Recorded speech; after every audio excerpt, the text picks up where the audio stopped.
Guys. Nandito kami ngayon sa isang beach. Pero may napansin kami dito. Merong isang malaking paa. Hindi natural na kasing laki ng paa ng tao. Ito yung paa niya, oh. Here. Then the other one is here. Kaya nga kakaiba yung paa niya. Tapos malang sila mo, next year na ako. Ito na. Tignan mo, oh. 1, 2, kakaiba.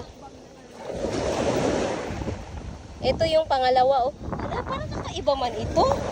Ito ulit, oh. Hala. Ayan, oh.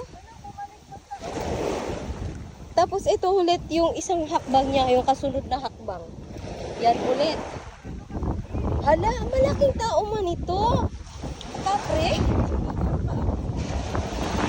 Oh. No, it's not. Tignan mo. Oh, paa ko.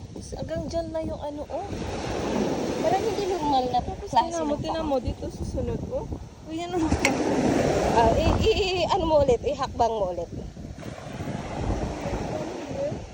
ang hakbang niya. Seryoso? Yan ang bakit ng paa niya. Wala na dito. Siyempre takot na siya sa dagat.